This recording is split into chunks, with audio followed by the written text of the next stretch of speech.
Hello，各位朋友，大家好，我是美国家政临床心理师 Caitlin， 欢迎来到我的频道。你有没有想过，有的时候为什么你的另外一半常常对你不理不睬，然后非常的冷酷的样子，一副冰山美人，或者是整个人非常的冷漠？那又或者是呢，为什么你的另外一半常常疑神疑鬼，然后对你的行踪一定要完全的掌握？又或者是呢，常常问东问西的，对你非常的黏腻？今天我们就来讨论一下成人的依附风格。那所谓的成人依附风格呢，其实跟我们怎么样跟另外一半相处呢，会有一个很大的关联。那我们今天就来讨论这个部分，还有我们如果你的另外一半是属于比较焦虑型啊，或者是回避型啊，或者是排斥型的另外一半的时候呢，那我们可以怎么做 ？OK， 我们今天就来讨论看看吧。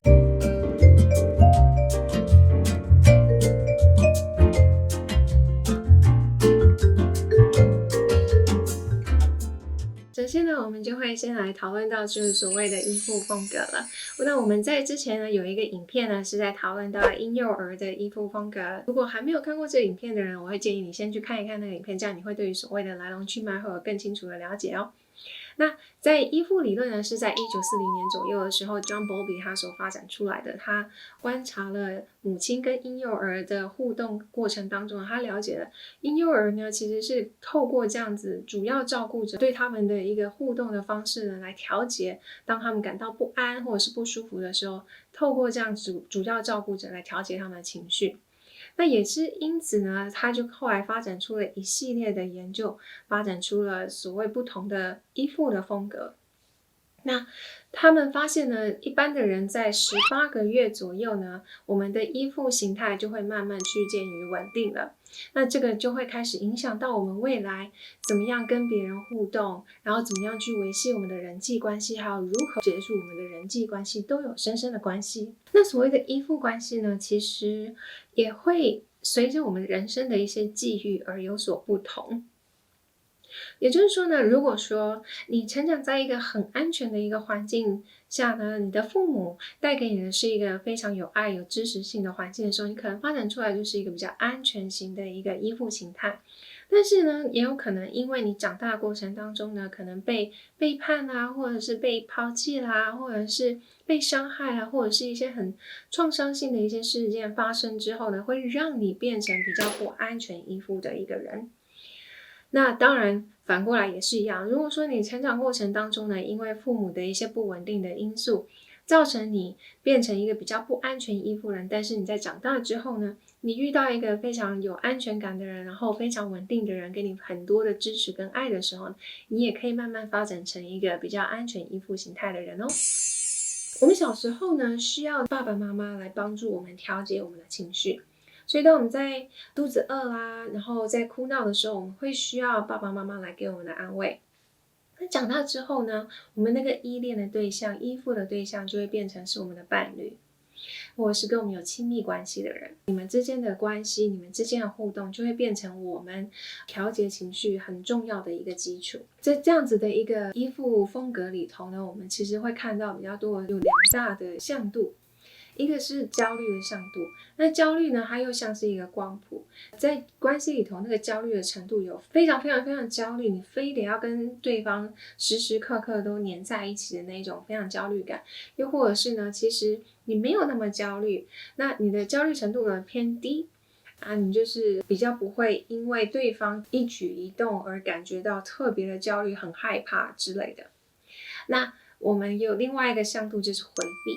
你的那个回避也是一个光谱，你会不会完全不想要跟另外一半有任何的接触，非常的排斥，然后觉得对这样子的亲密关系的需求非常的低，然后整个人就是好像筑了一道墙的感觉，好像没有人可以靠近你。又或者是呢，你的回避型是相对的低的，你对人是不排斥的，是习惯有一些交流，有一些沟通的，那我们就会有这样两个向度，那就会可以分成4个向度。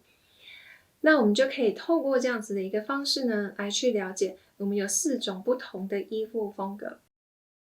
所以呢，在这里头呢是Horowitz 他在1991年的时候呢，他们所发展出来的这样子的一个4个向度。那如果说呢，你是一个比较低焦虑型，又是比较低回避型的人呢，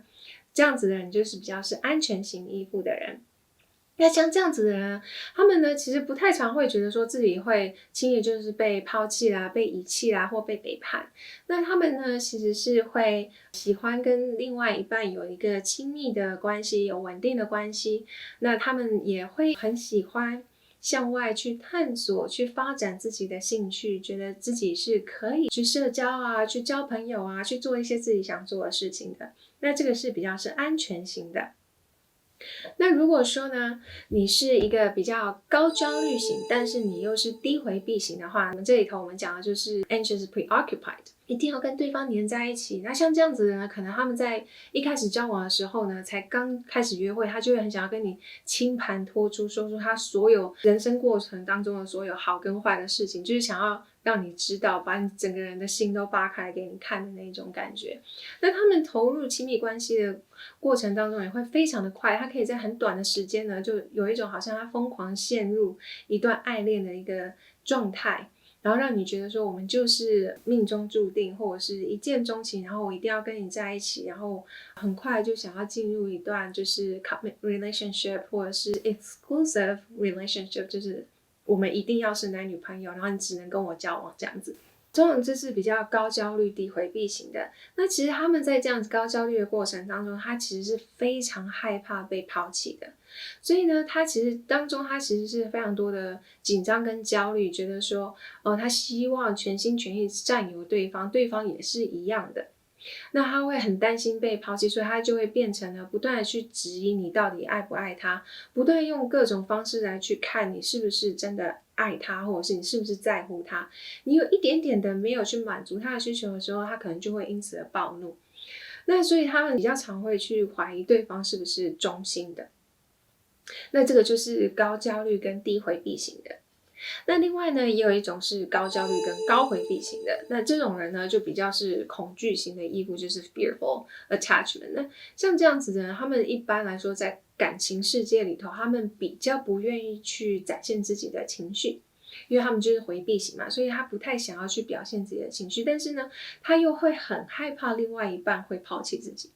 所以呢，像这样子你就会很难读懂他到底要什么，因为他一副好像很高冷的样子，可是其实他又很害怕你不要他，所以他会有那种内在的冲突，就是我想要跟你在一起，可是不要太靠近我。那常常会有这样子的一个内在的冲突，那他跟你相处的过程当中，也会有这样子的一个一拉一扯的那种冲突的感觉。那这一种呢，就是比较是恐惧型的，另外一半很难会发现他们真的想要的是什么，因为他们不太愿意去真实的去表达他们的情感，所以呢，你可能会比较需要更细微的去看他们的那个互动才能够了解。那他们呢，也不太习惯会有太亲密的关系。毕竟他是比较高回避型的嘛，所以他呢，可能在很亲密的时候呢，他还是会有一种想要把你推开的那种感觉，但是其实他想要有，只是又会害怕。那另外一种呢，就是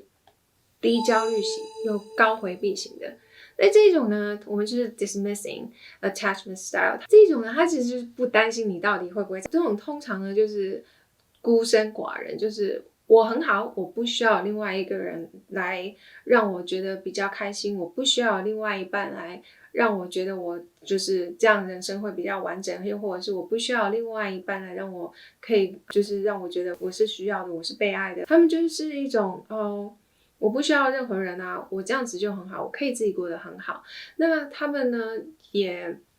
不会太在意你。如果他们是在关系里头的话呢，你对他反映情绪的需求呢，他可能都不太会给你有太多的回应，他会觉得这是你的事，你应该自己想办法。又或者是他的反应都会比较冷漠一点，比较忽略一点，比较忽视一点。那通常他们一般来说，他们的世界观就会觉得说，我自己很好，你不好。所以没有什么人可以跟我就是完全的匹配的那种感觉，所以他们对人是比较一种不怎么样啊，不需要啊，所以他们一般来说呢比较不太喜欢社交，不太喜欢太多的社交，又或者是呢他们跟人相处的过程呢其实都是比较表面一点的。那我们接下来就来谈一谈，如果你的另外一半呢，刚好就是这样子一个比较不安全型的人，怎么办呢？面对于焦虑型的，就是 anxious preoccupied attachment 的人呢，一般来说，我们可能就是身为另外一半，你就会必须要不断的去提供一些比较正向肯定的语言。那我们在另外一个影片呢，就有提到所谓的爱的5种语言。那我们有不同的方式来去表达爱，也许你可以参考看看，看你的另外一半他习惯的爱的语言是哪一种，那你可以透过这样子的方式不断的去传递说你是爱他的，那个爱跟支持是稳定的。那这样子呢，他们需要不断的 reassurance 去让他知道说，哦，对，你是爱我的，那他们就会减轻他们的焦虑。那第二种呢，就是恐惧型。那像这样子的人呢，他又会担心你会不要他，可是他又会回避。那这样子一来一往的人呢，其实我们很需要呢，就是在关系里头去不断的去创造一个安全的一个环境，让他有安全感，让他会觉得说，哦，我现在跟你说我以前发生过的事情，又或者是我跟你展示我很脆弱的这一面，你不会拿它来攻击我、嘲笑我，或者是让我觉得我很糟糕，或者是看不起我，然后你也不会去到处跟别人说。去创造这样子一个安全又有支持性的环境，会让他们慢慢的卸下那个心防，就不会觉得说我必须要逃避，因为逃避是为了不要再受到伤害。所以在这样子的人呢，如果你的另外一半刚好是比较恐惧型的话，就是尽量提供一个比较安全的一个环境，那慢慢他就会比较不会那么的回避了。如果你的另外一半呢是属于比较排斥型的话呢，那你可能就会过得比较辛苦一点，因为他就是非常的冷酷，非常的冷漠，然后又比较容易不理不睬的。那当然我们这里头讲的就是看程度嘛。那像这样子的人，你可能就必须要去试着去跟他设下一个界限，也就是说呢，你必须要让他知道，我们在这样子的关系里头，我需要你有一个一定程度的参与，一定程度的付出，我没有办法接受我的另外一半完完全全不理不睬。那如果你要持续这样子的话，我们可能没有办法在一起。那所以我们就是对他们有一个界限，就是说我能够理解你的依附关系是这样子的，但是我也必须有一个限度在。那同时不断的鼓励引导他们多一点的回馈，多一点的回应。我会希望你可以这么做，我会希望你可以排一点时间听我说话，慢慢让他们习惯就是跟人有这样子的一个接触，他们也会比较能够接受。面对这样子的人，其实我们可以去想象，就是比如说像一只流浪狗，当然不是说我们人是狗啦，只是就是说你会可以去想象一只流浪狗曾经受过虐待，那他们可能就对人会有害怕，当你要去救援的时候，它可能就会惊声尖叫，然后就是会甚至会逃跑，会对你吼叫，然后会或者是大叫这样。那但是不代表他不想要被救援，不代表他不想要被关怀，那也不代表他不会咬你，只是他太多的害怕跟恐惧了。那所以呢，当你去救援他，给他温暖的时候呢，他可能会因为害怕而咬你，但是他其实不是有心的。那当他能够感觉到那个爱的时候，他就会缓慢下来了，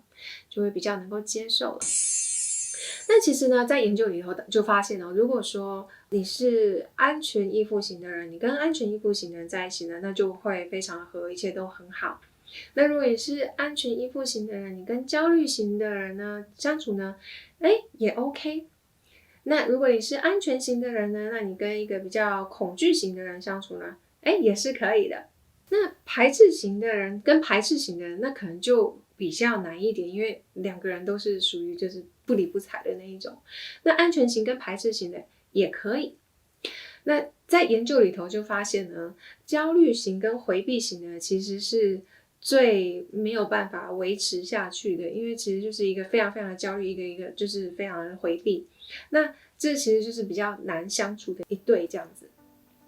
那我们今天就是想要跟大家讨论一下这个部分，然后让我们呢对自己能够有更多的了解，还有对我们的另外一半有更多的了解。那当我们自己是那个焦虑的那个人的时候呢，我们也知道可以怎么样去跳脱那个不安全感，因为很多时候其实是我们自己内在的语言在影响我们怎么样跟别人相处的。那我们今天就跟大家谈到这里咯。如果你对这样子的一个依附风格、依附形态呢，有什么样的想法的话，欢迎在下方留言跟我们说。那如果你觉得这个影片对你或身边有帮助的话，麻烦帮我们按赞并分享出去。不要忘记咯，按下订阅跟小铃铛，这样我们未来有新的影片的时候，你就可以收到通知了。我们下次见，拜拜。